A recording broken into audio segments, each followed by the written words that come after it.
Welcome everybody, good morning. Inside the Flip Field Trip, we're gonna cover 3 different towns. So we're gonna stay in the same county, but we're gonna go to 3 different towns. So you get to see 3 towns, you get to see 3 different phases of the build-out process. So this is the first stop. We're at Shepard. This is East Orange in Essex County. This right here was a single family that we got. I did a lot to this, so we had to get it rezoned. We finished up all of the roughing, so this house has a totally new roof, rough electrical, rough plumbing, new windows. We kept the siding because it was pretty good, so we just repainted the siding on this one. So we did a build-out addition where we added 2 new rooms and converted it to a 2-family. So as you go inside this one, that's what you would see. So 11th Street is gonna be like the complete gut house. This is the middle phase house of the build out. And then the Grove house would be the house that's completely done. So those is our 3 stops day on the tour. When you go inside, just be careful. It's a working site, so it's stuff everywhere, buckets, wires, so be careful not to trip. The basement, it's a little shaky. If you don't feel comfortable, don't go down. The attic spaces, if you don't feel comfortable, don't go up. You enter in at your own risk. I'm not telling you any of these sites is the safest, so it's totally up to you if you want to come inside of them. But you're welcome to go to each floor and look as you wish. So that's pretty much it. You could go inside real quick, and if anybody got any questions when we come back out, you can ask your questions and we'll talk a little bit more about it.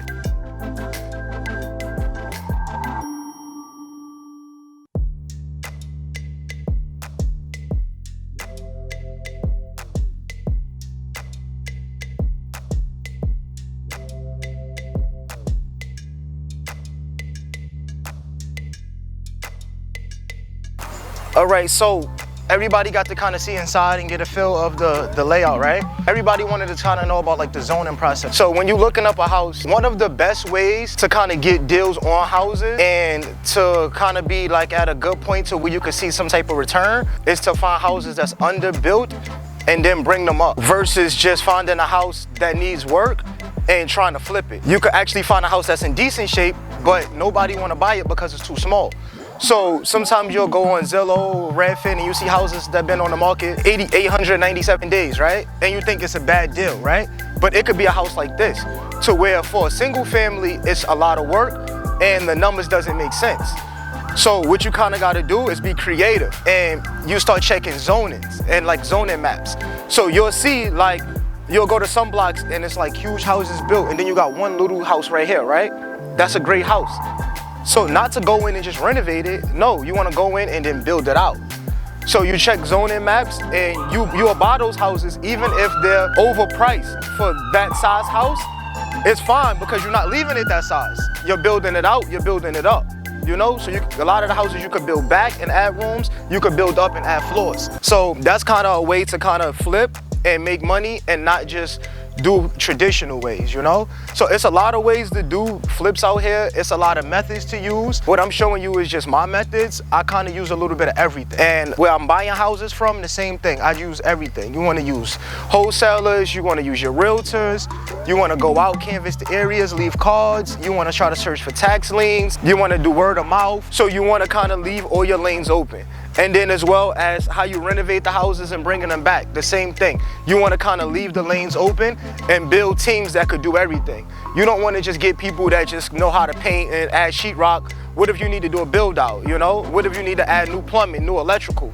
So you got to build solid teams with this. So in here, like as you can see, I think my plumbers is downstairs. So they're finishing up rough plumbing. I got my electrician, he's in there finishing up some stuff. My builders, you see, they just went to lunch and it's all different teams of people. You want everybody to come in different phases. So the first phase you would come and you would do the roof because you want to first stop the water from coming in. You would do the foundation so no water's going down to the basement. You would do the outside siding. So now you know like no air's coming into the house. You can start running your rough plumbing. So you're gonna demo, of course, from the inside, demo everything. Whatever you don't need, take it out. Don't try to save old problems because then they just become future problems, you know? So whatever's too old and it's not up to date when you get your inspections, rip it out. Just put it in the budget. Find somewhere else to pull money from. So you wanna try to make sure that the electrical and the plumbing is all updated, all working. Have good contractors do the walkthroughs with you. Don't just try to go in with your realtor and take quotes from them, no. Do walkthroughs with your realtor and you're gonna get what's called a scope of work. Sometimes they charge for that. So what? It's part of the process. It's like paying for your inspection, paying for your appraisal. You have to pay for that too because you don't want just numbers that's up in the air and they don't work for you. So pay 2 contractors $1,000. So what? It's part of the budget to come in and give you 2 different price points. So now you kind of get definitive numbers of where you're gonna be. One may say, oh, the plumbing is 13,000. One may say the plumbing is 14,000.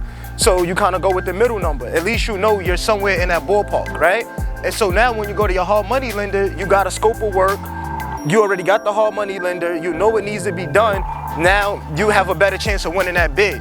Because if I'm coming in there to see a house and you come in to see a house, you're gonna have a problem. I'm putting in an offer in 2 minutes. So that's how you gotta win bids. And the market is tough out here. The inventory's low.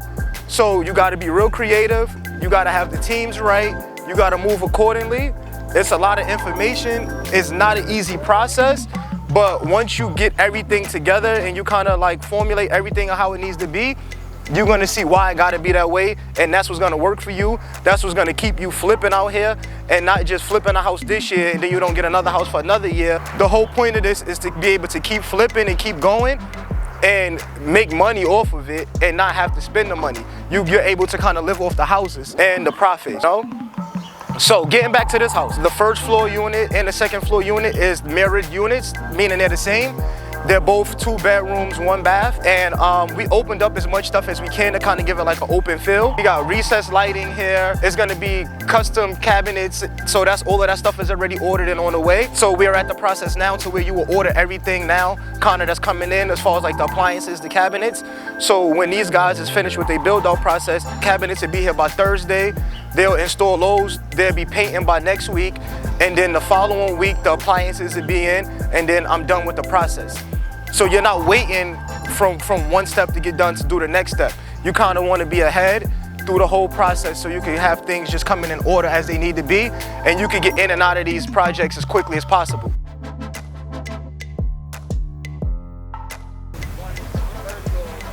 When you're buying and holding, if you get a 3-family and it's ARV in for 400,000, you buy it for 250,000. You put 100,000 of work in it, right? Now you all in at 350. So then you go to refinance that at 75% max value, you only could pull out like 50,000. But you spent 110,000 on a property.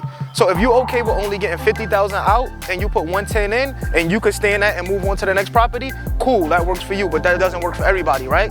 Most of us need our 110 back. So what I recommend is that you do 3 flips. And then when you finish 3 flips, every time you flip, you hold the money. After you finish 3, you should have enough money to buy a property, renovate it, and keep it, and still keep flipping, right? Let's hold all questions. Let's get to the next stop. 113 South 11th Street.